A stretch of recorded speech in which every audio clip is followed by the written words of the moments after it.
Hello and welcome to Heart Failure Awareness Week Goes Live. My name is Aaron Gorodeski. I am a heart failure cardiologist at University Hospitals and Case Western Reserve University in Cleveland, Ohio. I'm a longtime member of the Heart Failure Society of America.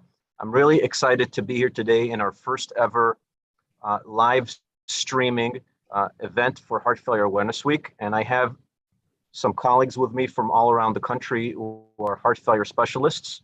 We are here to answer your questions live. We're being streamed on YouTube, Facebook, and Twitter simultaneously. And we're also recording the session and it will be available in the future. But first, let me please go around the table and have my colleagues introduce themselves. Dr. Robinson, please. Thank you, Dr. Gorodeski, and like you, I'm at University Hospitals in Cleveland, and it's a real pleasure to be here to share with all of you. As heart failure clinicians, it's a real privilege to be able to walk with you, our patients, on your journey and hopefully empower you some more. So looking forward to doing that today. And Dr. Sarah Paul is also with us. Dr. Paul. Thank you. I'm Sarah Paul. I am a nurse practitioner at Catawba Valley Cardiology in a private cardiology practice in Western North Carolina. Like Dr. Gorodeski, I'm also a longtime member of the Heart Failure Society of America, and I am very pleased to be here with you today. Next, and Dr. Jane. Dr. Jane. Well, thank you guys. Great to be here. I'm Kaushik Jain. I'm an advanced heart failure cardiologist here in Huntsville, Alabama, in northern Alabama, and excited to take part in this great endeavor by HFSA, and excited to reach out to patients and their families here today. Fantastic. So let's dive into it. We have a whole lot of questions that we've collected already, and we're going to have live questions coming through as well that I will share with this panel as they come in. But why don't we start at the basics?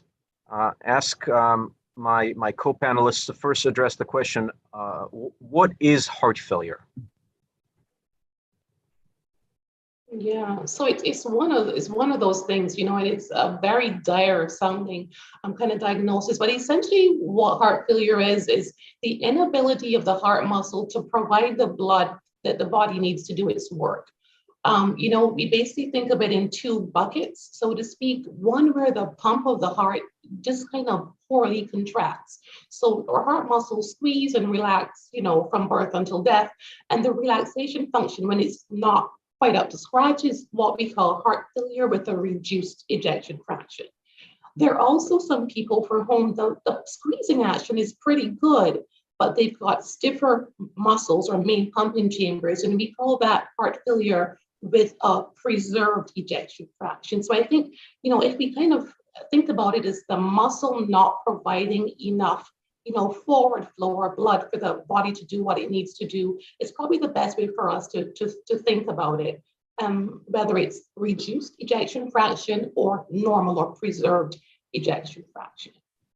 Just to add to what Dr. Robinson has said, heart failure is not by itself a diagnosis. You would not say he came down with a bad case of heart failure. It is always secondary to some other cause, most commonly high blood pressure that has been a chronic issue, or coronary artery disease. But there are other things that can cause heart failure. So it's not a primary diagnosis. And as Dr. Robinson said, it's either a problem with the pump being weak or a problem with the heart being stiff. A heart should be soft, like a water balloon, very soft, and it should fill with blood appropriately. And if it's too stiff, then it can't fill appropriately. And that's when we say the ejection fraction, which is the way we measure the pump of the heart. Then we say the ejection fraction is preserved if it's a stiff heart, or the ejection fraction is reduced if it's a weak pump.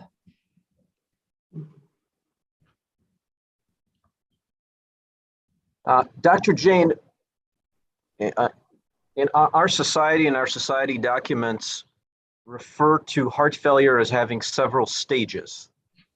And I'm wondering if maybe you can spend a minute touching base on the various stages of heart failure and what do patients and their family members need to know about that?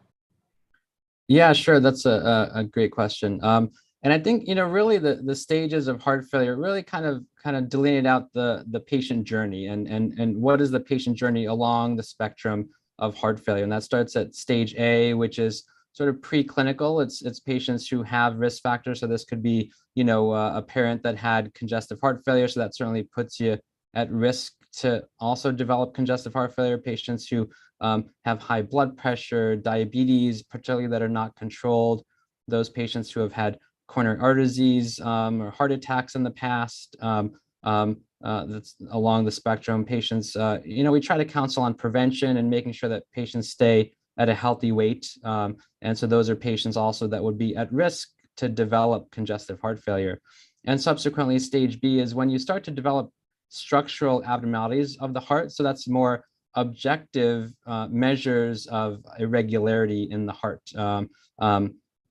which can predispose you to developing then the subjective symptoms of congestive heart failure. And so once you start to develop the congestive symptoms of heart failure, things like getting short of breath with activity, having to prop yourself up at nighttime with a few pillows, waking up at nighttime very short of breath, getting what's called early satiety, which is when you eat a few bites of food and you get very, very full. That implies having swelling and edema in the belly, or even lower extremity swelling when you poke your feet and you can see the indentation of your finger. These are all some of the symptoms of congestive heart failure, which puts you then at stage C. So kind of further along in the spectrum, now you're having symptoms, and certainly stage D is more end stage after we've tried some medications, tried other endeavors to try to keep the heart failure at bay.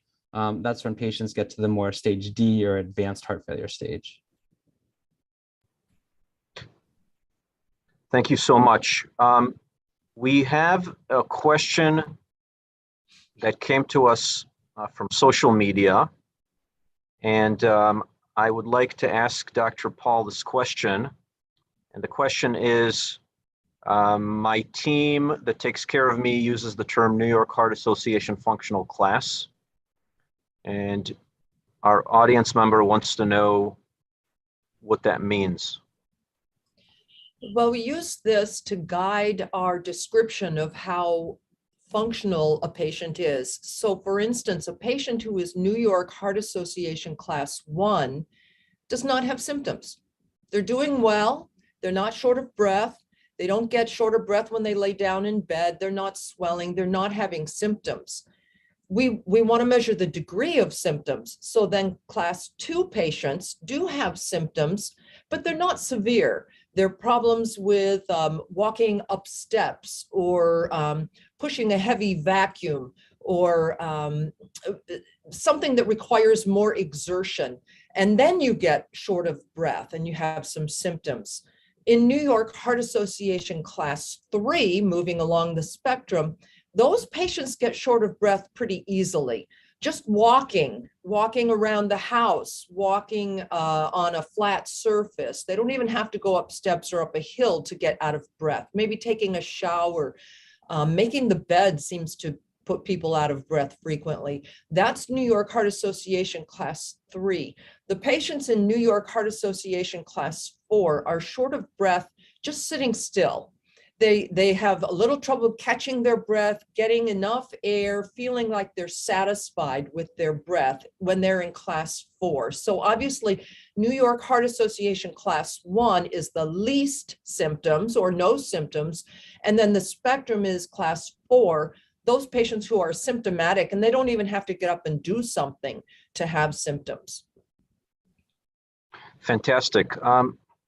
And now a follow-up question on that, maybe Dr. Robinson, you can comment. We already spoke about the ejection fraction, meaning whether the heart squeezes poorly or whether it's just stiff and squeezes normally. And we talked about the stages and we spoke about New York Heart Association class, but what else as a heart failure cardiologist do you use to track how people are doing, whether it's blood work or whether it's certain tests that patients need to know about? So that's a fantastic question from our audience. So, when you're initially diagnosed, almost everyone will have at some point an echocardiogram done. And basically, it's like what pregnant ladies have with babies is a sonogram or an ultrasound of the heart muscle. And it really delineates or shows really well what the squeeze of your heart muscle is doing. And that will be something that your heart failure clinical team may need to repeat, as you kind of are put on medicines and, we think about your NYHA class and what's not. So that's important. There are also some blood tests that we like to track, and sometimes over time as well, and certainly when you're first diagnosed. One of the most common things we look at are blood tests, either a BNP, and some hospitals use a NT-proBNP, similar parameter though, and basically it helps us understand whether your heart muscle is doing well or not. Think of it as a blood stress test in some ways. So we'll do blood tests. We'll do echocardiograms, and then we'll try to look for specific causes. As my colleagues have mentioned, Dr. Jane alluded to it at the beginning, there are certain things that predispose you to heart failure. So if you're a person who's got coronary artery disease or might have had a heart attack in the past, you may require a stress test for ongoing assessment. If you're a person who has a specific type of heart disease like cardiac sarcoidosis or amyloidosis, there are specific scans that your heart failure team may require initially and for follow-up. So I think one of the main things to take away in terms of testing is that it's very individual. So what you've got to do is to work with your healthcare team to ensure that you've got the appropriate follow-up. But perhaps the most consistent things that will follow over time are going to be the echocardiogram and the BNP assessment in conjunction with the stage assessment, as Dr. Jean laid out, and the NYHA functional class assessment, as Dr. Paul beautifully laid out. And I think once we bring those things together, we're better poised to help you manage your cardiac issues. Thank you so much. Dr. Jane, we got a question. And the question is, I'm an athlete and I was diagnosed with heart failure. And that kind of raises a few questions. Once somebody's diagnosed with heart failure, is it safe to exercise? And if so, what do you recommend to your patients about how to approach exercise? Mm-hmm. Yeah, that's a great question, one that we get a lot. And again, kind of piggybacking off of Dr. Robinson's comment, much of heart failure, we do kind of have these broad strokes that we say, okay, if you have heart failure with reduced ejection fraction, you should be on certain pillars of heart failure therapy. But at the same time, we also have kind of microscopic strokes. We individualize the care very much. And so the answer to that question lies in kind of what's the etiology of the heart failure, as well as where along the journey are you.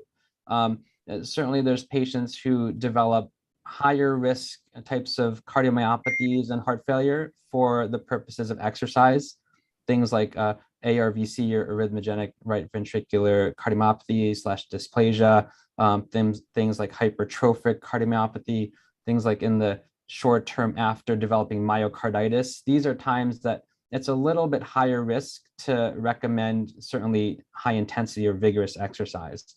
But again, that's kind of part of the patient journey. Certainly, I strongly recommend when my patients are initially diagnosed with congestive heart failure to go into a supervised rehab program. And we know that cardiac rehab is certainly a great endeavor for patients who have newly diagnosed congestive heart failure.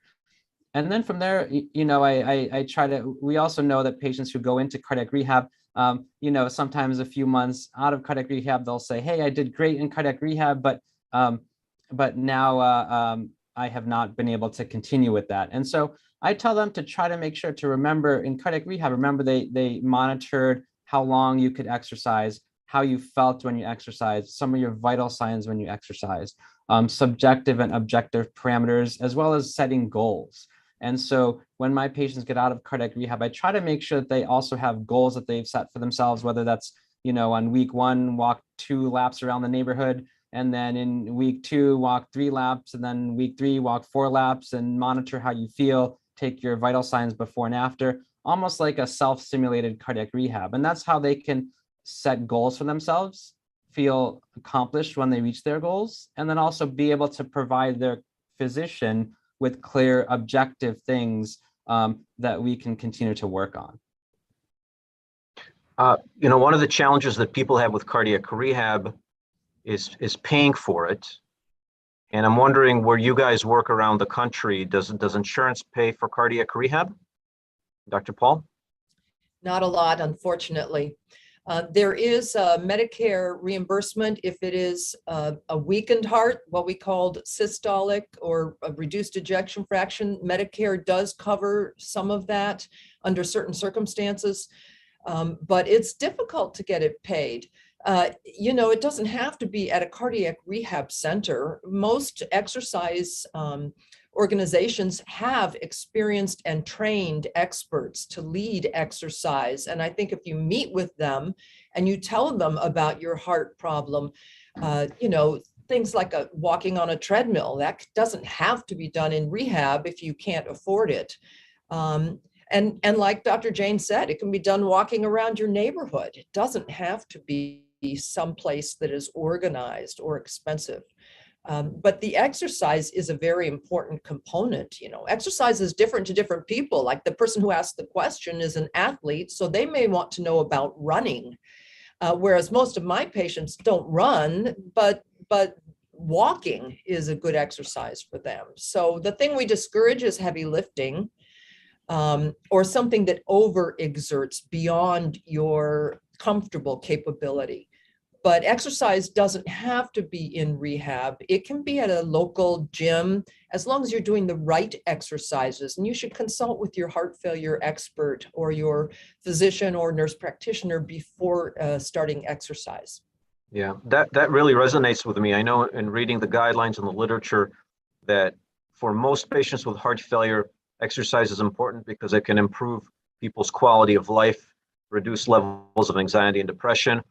There's also some findings that show that it can reduce the risk of getting hospitalized. But certainly certain types of things, I'm in a part of the country where it snows a lot. So shoveling for people with heart failure could be really dangerous. And that's something that I advise my patients to avoid. But in general, I do think that, patients with heart failure should embrace exercise. All right, let's move on to the next question here.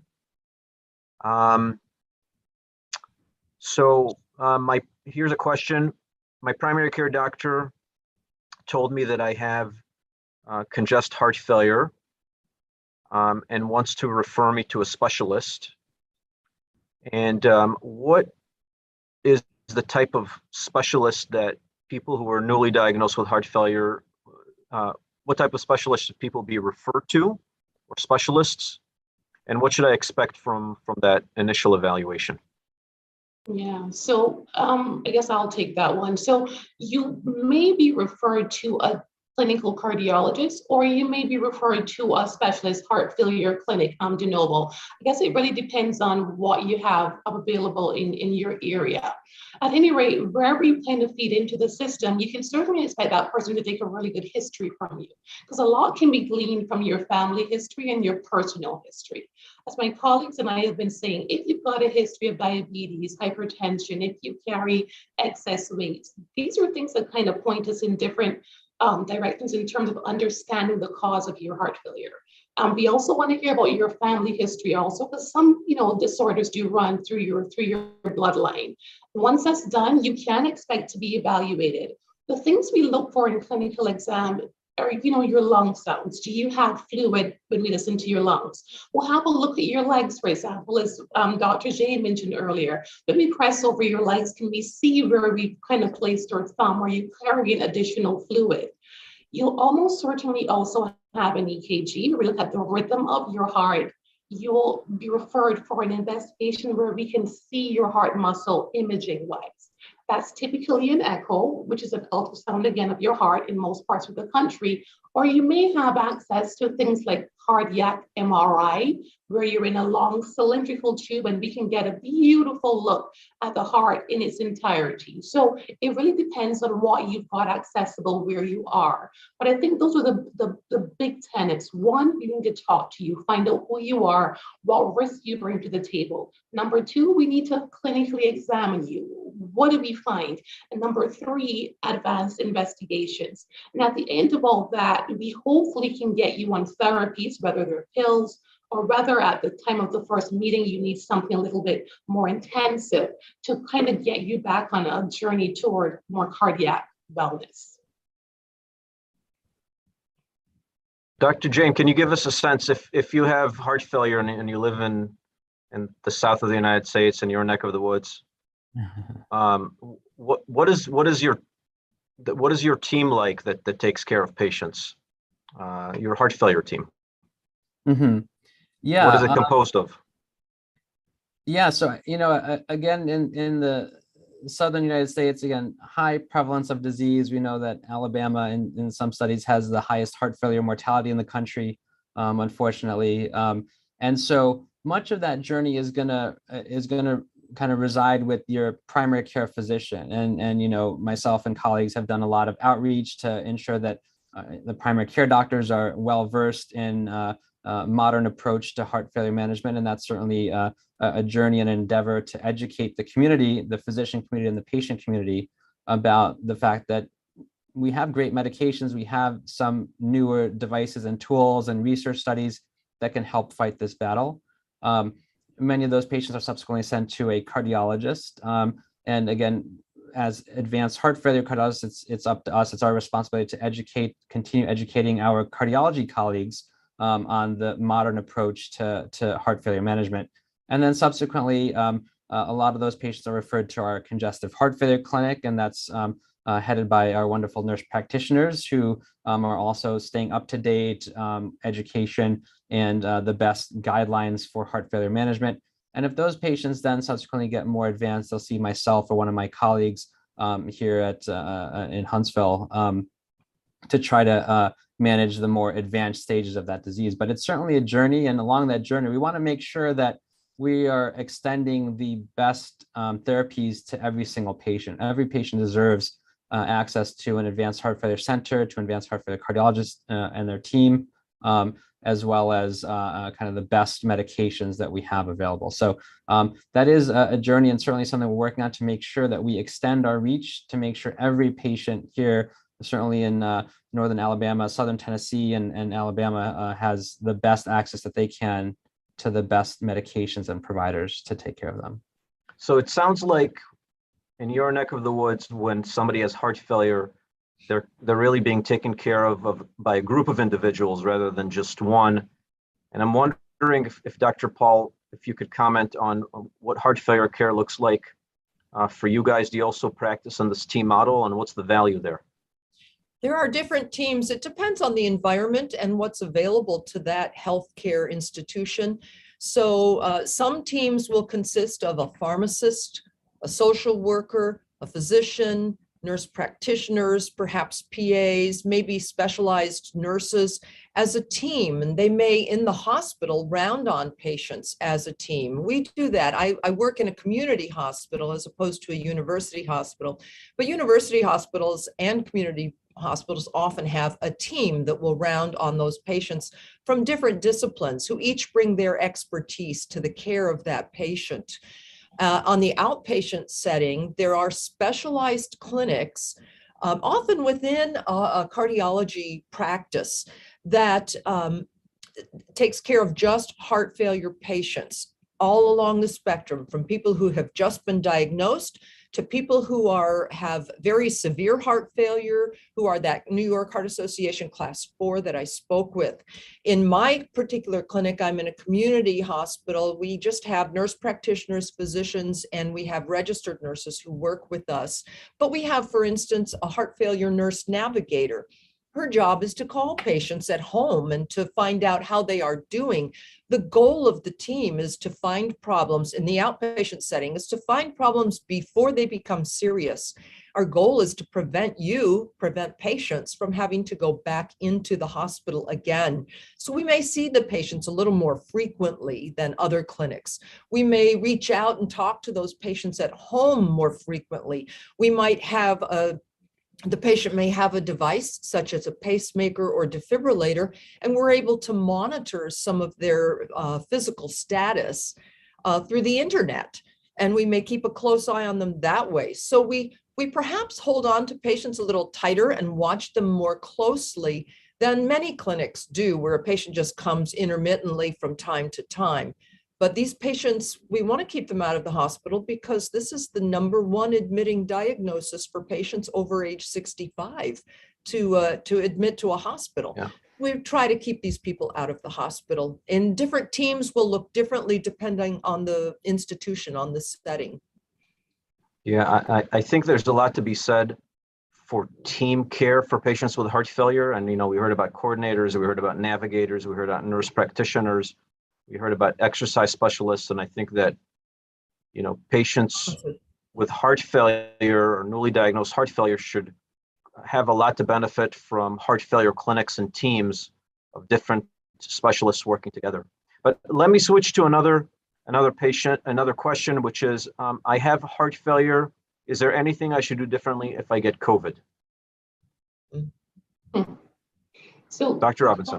yeah, so that is a really, really good question. So I think the answer kind of starts pre-COVID, and we like to encourage our patients where they can to protect themselves with the approved vaccines.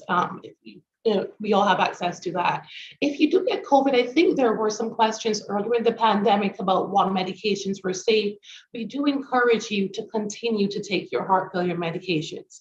We do encourage you to let your team know, particularly if you've got more severe disease, because we may be able to work with you to ensure you remain safe during your period of illness. But please take your medicines, please communicate with us so that we can tailor your care plan as necessary. It's kind of hard to predict all the vagaries of COVID. COVID is we're learning as we go still, even though we do know quite a bit at this point, but talk to us is what I would implore. And stay on your meds until we've advised you to do so. All right, next question. I echo get vaccinated. I echo that with Dr. Robinson. Get vaccinated. Agreed. Next question. I was diagnosed with heart failure with reduced ejection fraction, meaning weak heart function, but it looks like with the pills that I was prescribed, my ejection fraction went up to 50%. Do I still have heart failure, and should I still take the same medications? Dr. Jain.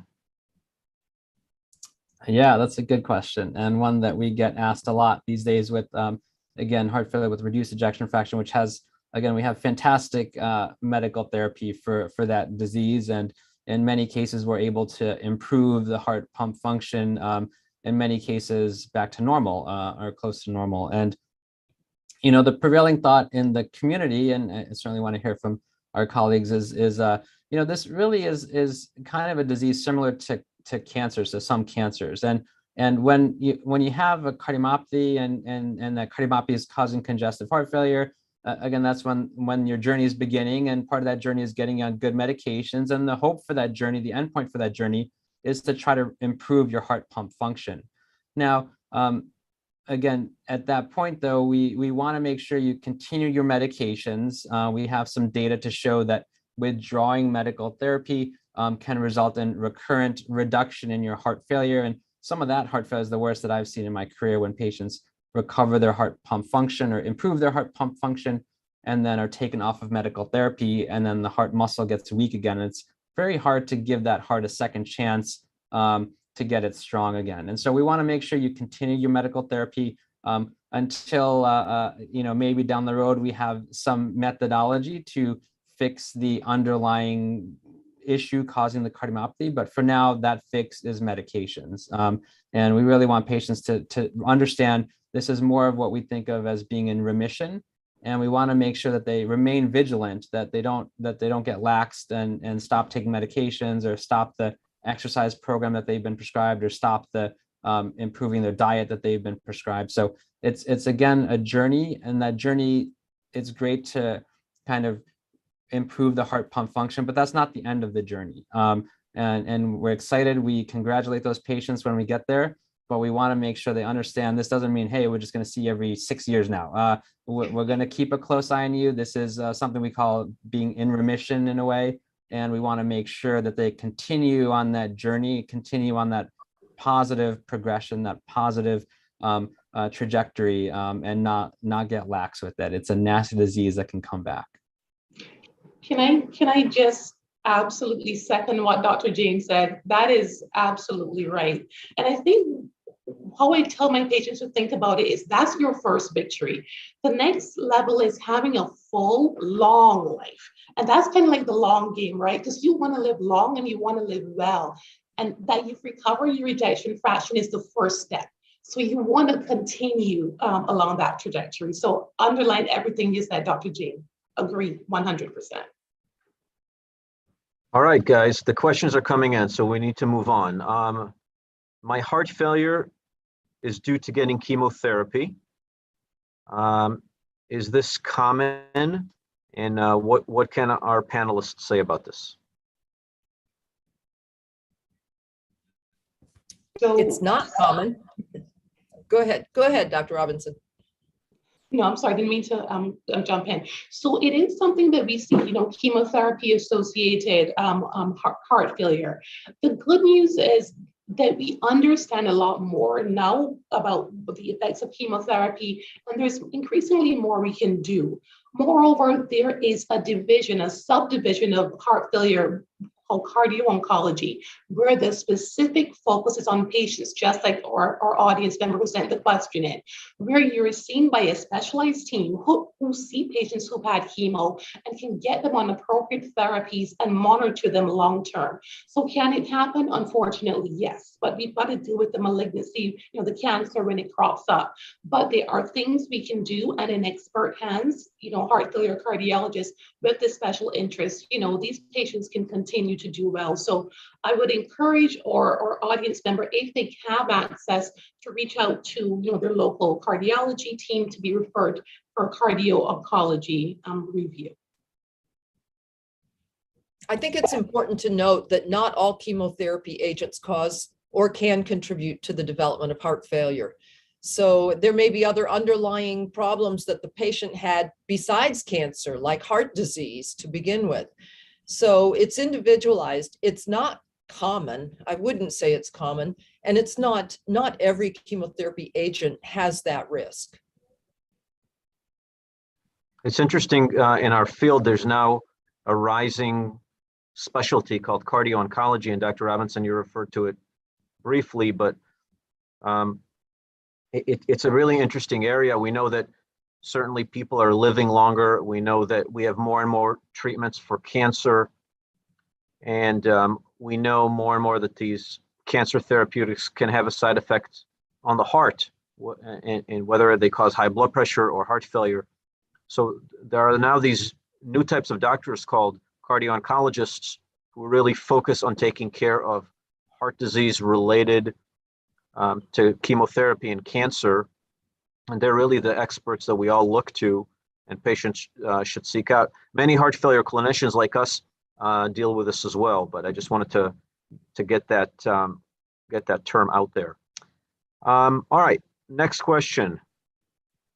What does my team mean when they say I have small vessel disease or microvessel? And are there any specific treatments for microvascular disease of the heart?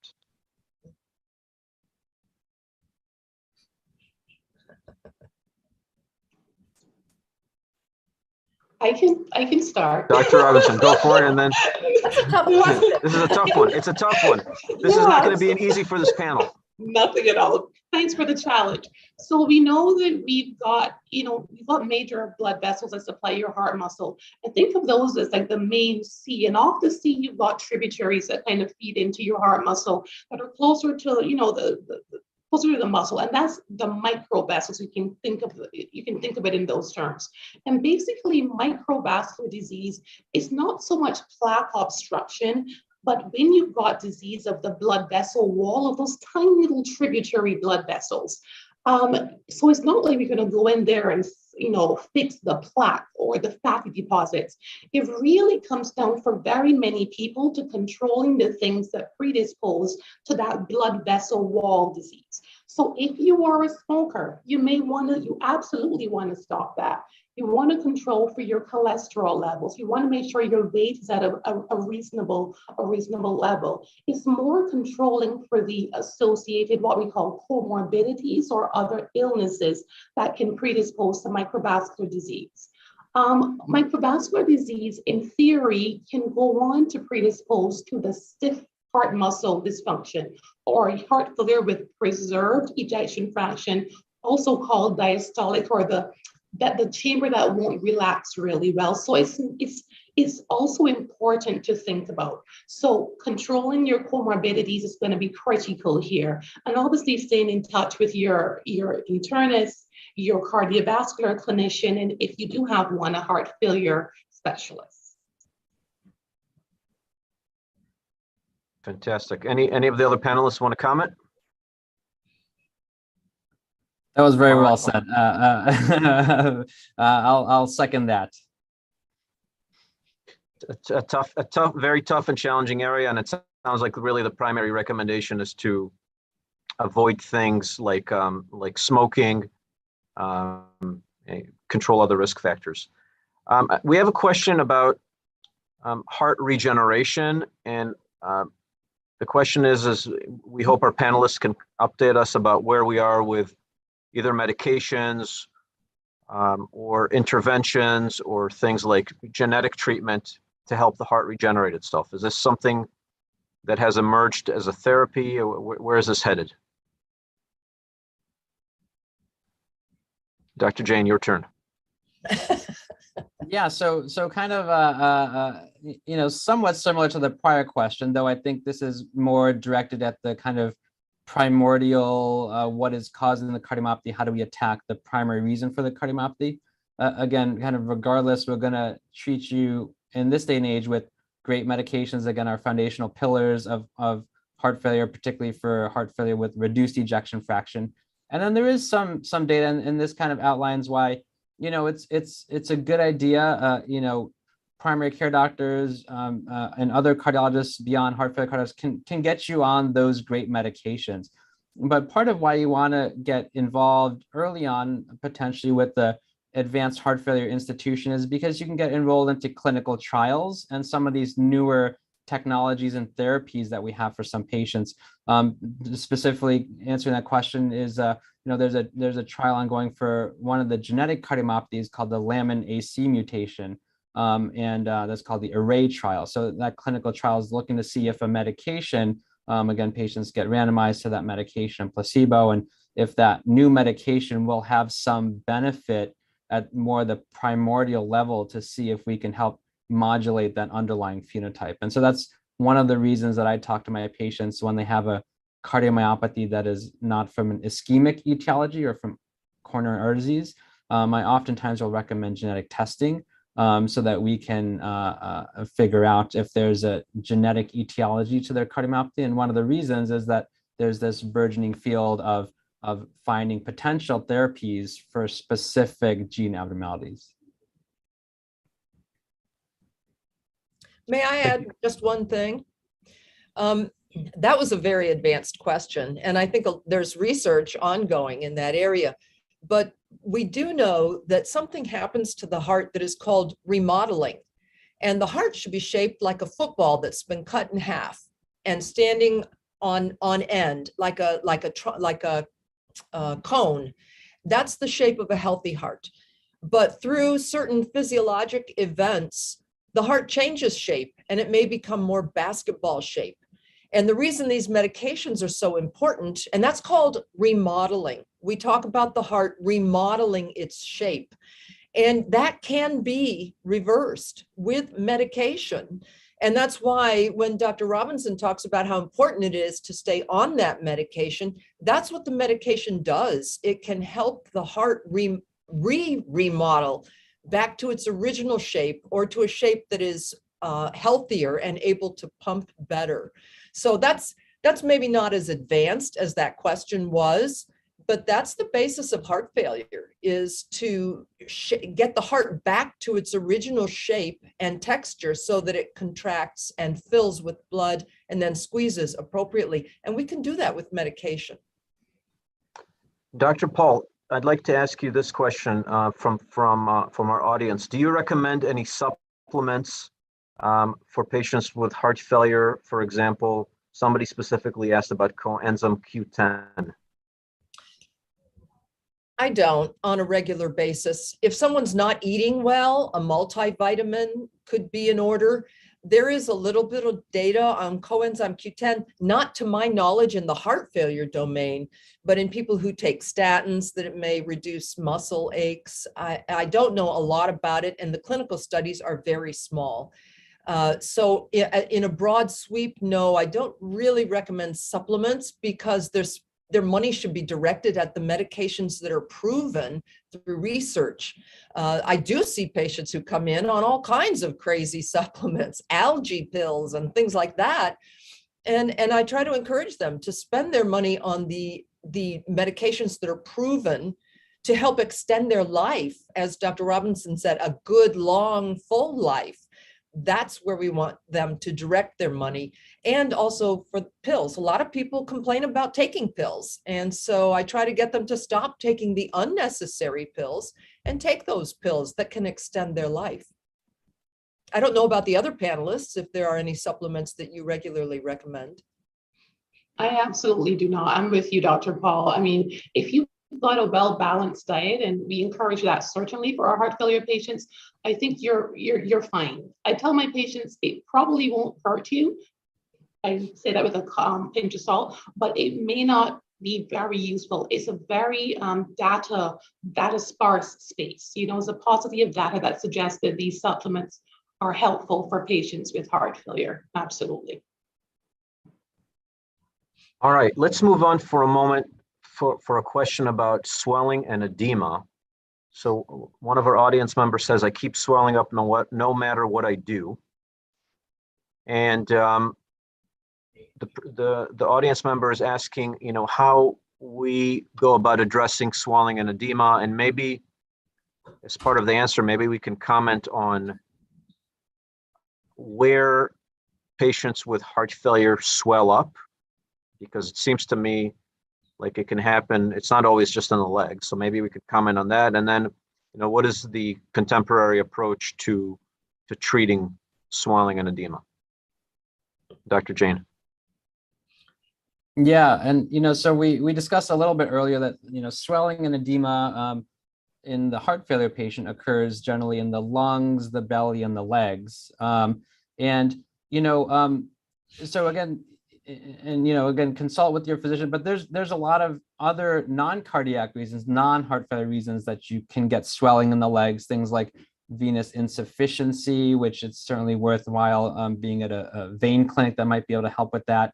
But if we're talking about, let's just say, pure, this is heart failure that's causing your swelling and fluid buildup, it's going to depend a little bit on, is it heart failure with reduced ejection fraction, in which case we have great medications, many of which are what we call smart diuretics, things like sacubitril valsartan and our MRAs, as well as our new SGLT2 inhibitors. I try to push those and make sure we get to high doses of those very smart diuretics, those foundational pillars of heart failure with reduced ejection fraction. Again, as one of the other audience members mentioned to this particular audience member, if you do have a heart failure with reduced ejection fraction, you can, if you get on these good medications, recover or improve your heart pump to get stronger. And when your heart muscle gets stronger, ideally you'll have then less swelling buildup. And so in those patients, we want to make sure that you're getting on our foundational medicines for heart failure. And then if, despite getting you on the max doses of those, we sometimes have to use loop diuretics. So diuretics, things like Lasix or furosemide, as well as torsemide and bumetanide. So we have a few additional weapons in our arsenal, those loop diuretics. And we see this a lot. And I would say to that patient, it's again, when you might see your heart failure team every, let's say 2 weeks or every month, or when you end up in the hospital. But one of the ways that we've tried to extend our reach so that we have our eyes on you every day is with something called PA pressure monitoring. And there's a few devices out there that we can implant inside of the lung artery. And every morning then we can see what the general trend of your PA pressures are. Your PA pressures are a sign of your internal volume status. And in doing so, then we have our eyes on you every day. And when we start to see that you begin accumulating extra fluid, then we can call you and decide on what our intervention can be. So that's been something, another tool in our arsenal that can help us get our hands on you every day, get some objective data from you every day, and maybe then start to battle that recurrent swelling that you're having. Absolutely. Can I also say, as a point for that patient and others on the call, if you find that in spite of medication escalation, as Dr. Jane has beautifully articulated, and in spite of, even if you have to add on the water pills, specific water pills, and you've got a PA pressure monitor and you regularly need medication titration, you may want to discuss with your heart failure professional whether or not your heart failure stage has progressed. Because it sometimes is a trigger, maybe you need more than the pills. And in our field, what we think of as more things that, durable pumps like left ventricular assist devices, or even things like transplants. But sometimes for some people, the persistence of edema, in spite of, Herculean efforts to get that under control, suggests that we definitely need to start thinking about more advanced heart failure therapies. So it's useful for you to share that with your healthcare team and just kind of say, well, what are your thoughts on this for me? Let me follow up. No, please, Dr. Paul, go ahead. So water in the body usually isn't loose. As we walk, we don't slosh. The water is inside of the blood vessels. But when there's too much water in the body, the water gets pushed out of the blood vessels into the free space that surrounds the blood vessels. And that's what swelling is. Usually it's down in the feet and lower legs because of gravity. That's just where the water sort of falls because of gravity. And the heart and the kidneys are directly attached by a large artery called the aorta. So they are connected and they work together. And so the kidneys want to retain water to keep the blood pressure up when the heart is not working correctly. And that can lead to too much water accumulation sometimes in the body. And when we give a diuretic like furosemide or bumetanide or torsemide, that forces the kidneys to pull more water out of the circulation and put it in your bladder so that you urinate it out. That makes the kidneys work a little harder. So we instruct patients who do have problems with swelling to limit the amount of sodium in their diet. And the reason we instruct that is because sodium can also make you retain water. And so if you limit the amount of sodium in your diet, you may be able to take a lower dose or even no diuretic or only take it as needed. But if you eat a lot of sodium or if you constantly retain fluid, then we tend to have to increase or accelerate the dose of the diuretic and maybe even add on a second diuretic. So that's why we really teach people to keep low sodium and also limit the amount of fluid that you take in, because that contributes to more fluid retention. Thank you much. A few more questions. We have about 10 minutes left to the panel, and there's so much more to cover. So we have a question. I'm being treated for heart failure. What should I tell my family to do? Are there any tests that they should get themselves? So, if it's only one person per if there's only one person known to have heart failure, it doesn't necessarily have to trigger a full family screen. However, if there are at least 2 members in your family who are known to have heart failure, it may be prudent, it may make sense to get a genetic assessment going, and your internal medicine, your cardiology team can certainly refer you. What you do want to encourage your family to do is to have a family type intervention, because it might be helpful where everyone can work on their diet and their lifestyle and their comorbidities to kind of help bring everyone to a healthier space. But it doesn't always have to trigger a full family kind of cardiac evaluation unless there are multiple family members known to be affected by heart failure. But there are other scenarios, including, for example, people who get diagnosed at a young age. So, you know, if somebody's diagnosed with heart failure in their 20s or 30s, and there's no other obvious cause like a heart attack, that may be a hint for a genetic cardiomyopathy, a genetic cause of heart failure, and that may trigger a referral. That may be appropriate. Agreed. Dr. Jane, anything else you wanted to add? Yeah, and I think that question, kind of outlines kind of this nature versus nurture concept. So certainly there are some nature things, so genetic cardiomyopathies that can cause an individual in a family to develop heart failure, but also there's certain lifestyle things that you sometimes see in the same family. Let's say not staying at a healthy weight and eating a lot of processed foods. So if certain people in the family are getting diabetes and high blood pressure and are overweight and have sleep apnea and then have developed congestive heart failure, well, if the other family members are doing similar things, smoking, etc., then certainly they would also be predisposed to have congestive heart failure as well. So it kind of gets to that. Yes, there are some kind of genetic cardiomyopathies and things that we can't control that can happen, but there's also a lot that we can control. So I try to make sure we tell people that, let's try to control those things that are in our control. Stop smoking, stay at a healthy weight, diet, exercise, limit processed foods, those types of things. Fantastic. Dr. Paul, when do you refer people to be evaluated for heart transplantation? When someone is first diagnosed with heart failure, and often we're able to treat their symptoms such as swelling, fluid retention, and then they get better, they feel better.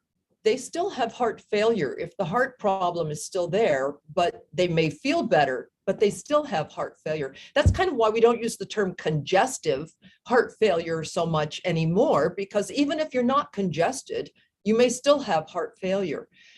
This may go on for quite some time, that people have exacerbations where they gain fluid and they maybe have to go in the hospital, and we can get the fluid off and we can get them back to a point where they're able to go home and live their lives, but they're never quite back at that baseline where they started. Their overall functional ability is slowly going downhill with each hospitalization or with each exacerbation. And when we see patients who, as Dr. Robinson mentioned, consistently swell, just almost nothing you can do to stop it. They need more and more and more diuretic or water pill, or their blood pressure drops very low and you can't continue to give them all of the heart failure medicines that you would like to give them because their blood pressure just isn't high enough to support it. And so if you have to start scaling back medications, if the patient starts to have more symptoms or abnormal heart rhythms that are perhaps even life-threatening, these can be signs of the heart failure getting worse, and the patient is getting to a point where they should be referred, if they're an appropriate candidate, for a higher level of care at a university hospital, where they may get an artificial heart pump or they may be listed for a heart transplantation. Not everybody is a candidate for those therapies. Some people are not, and some people will go on into palliative care or hospice care, which will take care of them through the end of life, but won't necessarily bring forward any heroic measures like a heart transplantation, transplant. But when someone's symptoms increase, and their functional ability deteriorates. That's how, and no matter what we do, no matter what treatment we give them, then we begin to think about advanced therapies. Thank you so much. We are almost done, and I want to just touch on a futuristic element just to end it. Dr. Robinson, maybe I can ask you, we all read in the New York Times that about the first ever xenotransplant, the pig heart that was transplanted into a human. Can you update our audience about how that patient is doing, if you know? And if you don't know, can you at least comment on the future? Is that our future? Are we going to be transplanting pig hearts into humans? You know, I think xenotransplantation is the next frontier, and the word I have for it is revolutionary. It will change everything if this really works. I have heard, you know, informally, I have no way to know if it's true. The patient is doing well, does continue to do well, and I hope that is correct. I think xenotransplantation, if this works, may be the next step in heart transplantation. As we know, there are many patients who languish on the heart transplant waiting list across the country every year. There's a large number of patients, there's a small number of donor hearts. So I am hopeful, like everyone else in our field, that this could potentially be a way for us to correct that mismatch, but revolutionary. I'm very excited to see what happens.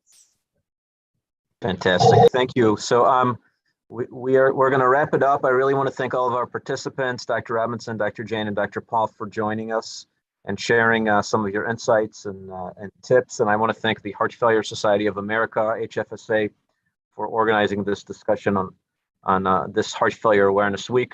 It's an important week that is observed once a year in February, and we're so happy to be involved. Really have a great rest of the week, and thank you so much for your attention.